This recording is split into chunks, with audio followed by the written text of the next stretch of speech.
Welcome to 10-Minute Record Views, episode 163. And this time I'm going to talk about Pharoah Sanders' album from 1967 on Impulse. It was his debut on that label, Tauhid. And this, of course, is his second release. His first album was a bit of a strange one. It's often found under the title Pharoah's First. And it was done kind of taking this guy who's, again, this emergent force of nature and pairing him with a bunch of fairly straight-laced kind of bebop musicians. And it doesn't really work. I mean, it's an interesting album, but it's not really much like what comes afterwards. So this really is the kickoff of a whole string of groundbreaking albums that Sanders does for Impulse. He's taking his first steps here into what you might call astral jazz or spiritual jazz, or call it what you want, basically that genre which he helps to define.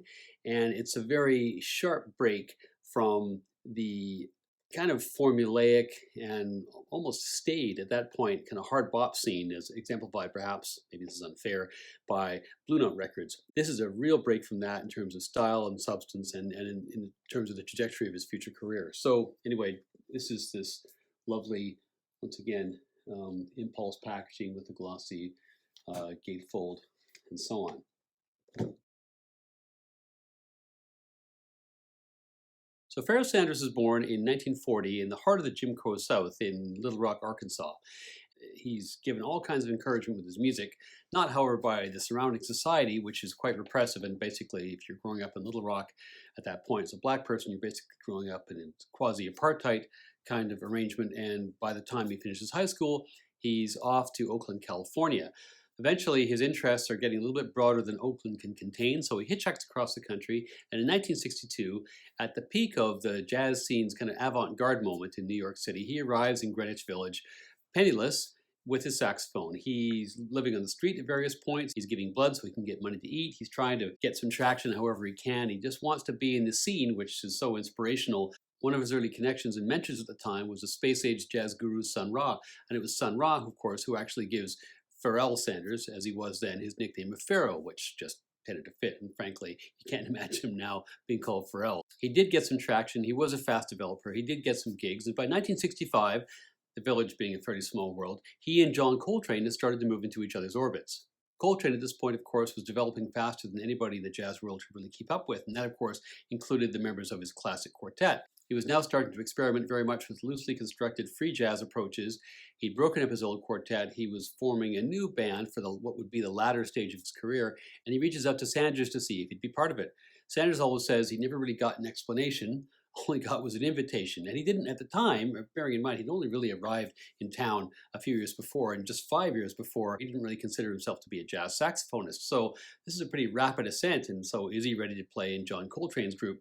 Anyway, he didn't say no, and he gets involved in some of the most interesting and kind of out there experimental pieces that Coltrane engaged in prior to his death in 1967. He plays on some great records, but he was always kind of uncertain, and he would say to Coltrane, well, tell me what I'm supposed to do. What are you looking for? What's my role in this particular piece? And apparently Coltrane would just say, play, which ironically was the same answer he'd get from Alice Coltrane, John's widow, a couple of years later, when after John had died, Sanders played a really key role in some of her early records. And again, she would just say, just play Pharoah, and that's what he did. By 1966, Sanders was a leading exponent, if not of free jazz, and certainly what would become known as astral jazz or spiritual jazz, a kind of music which was not bounded by the traditional compositional structures of 1960s jazz. Sanders' playing was characterized a little bit by dissonance, but primarily by the intense emotion and energy that he brought to his playing, and in particular, his characteristic overblowing or screeching sound, which is an acquired taste if you're not into Sanders, and once you are into Sanders, you just start to accept as part of the landscape. Very much his thing, and very much a piece which he brings into Coltrane's final mix. That, of course, wasn't the only thing he brought to Coltrane. What he also brought into that environment was this investment in spiritual exploration. Of course, the Coltranes themselves were also on a spiritual path. For Sanders, his spiritual exploration, his questing, was basically articulated through his horn, and as he would say, I've gotten to a point at this stage, 66, 67, when I don't even see the horn anymore. All I'm trying to do is just push my emotions out through the horn, and the notes go away, and literally it's just the emotion. He never really felt search and try and experiment as he did that he ever got to a point where he expressed what he wanted to express. His whole career has basically been a search in that way. Having impressed Coltrane, his stock at Impulse Records soared, and Bob Thiel signs him to a deal in 1966, and he goes on to make a string of albums for Impulse that I think are amongst the most remarkable jazz records ever made. This record is made at a recording date on November 15th, 1966 at Rudy Van Gelder's famous studios in Englewood Cliffs, New Jersey, and it's produced by Bob Thiel. The lineup, as with so many of these Impulse sessions, is absolutely fantastic. So Pharoah, of course, is on tenor sax, alto sax, piccolo, and he also does a little bit of singing. Nat Bettis is on percussion. Sonny Sherrick is on guitar. Dave Burrell is on piano. It's one of his first ever recordings. Henry Grimes is on bass, and Roger Blank is on drums. Sanders' approach, as I've mentioned, is really quite different from the standard approach to a jazz recording date. For instance, classically, all those great Blue Note albums from the early 60s. You've got a band of about 4 or 5 players. You've got a bunch of standard songs, a lot of which are drawn from Broadway or otherwise part of the jazz canon. The group goes through a couple iterations of the melody. Then you get a bunch of consecutive solos from all the different players. Then there's one more go at the melody, and then it's a wrap over about 5 or 6 minutes. You do that 6 or 7 times, you got yourself an album. Sanders' approach is totally different. He's not interested in doing standards. He's not interested particularly in the commercial aspects of things, certainly not at this stage. What he's focused on is trying to convey that emotion, that intense drive to kind of reach some kind of higher level of consciousness through articulation, through music. It's basically soundscapes, and there's no real definition as to how long the tracks would be.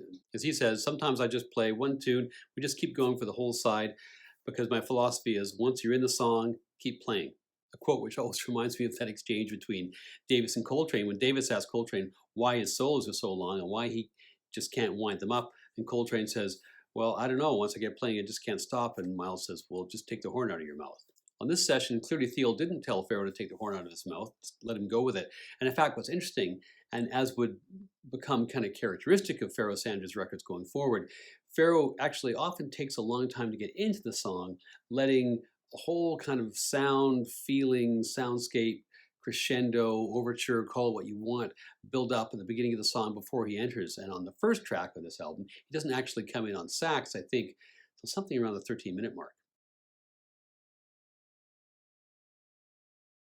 Side 1 starts with Upper Egypt and Lower Egypt, which is one of the great tracks in Sanders' career. It's got this glorious opening section, fanfare, overture, call it what you want, but it is the essence of everything that's great, I think, about spiritual jazz or astral jazz. You've got the use of timpani, bells, and percussion to kind of create this otherworldly atmosphere, and then Grimes is playing the higher registers of his bass, so it's unlike the entry to most jazz records that you would have picked off the shelf at the time. I mentioned that Sanders doesn't come in on sax for a while. He starts off with a piccolo, at the same time as Grimes is playing his bass with a bow.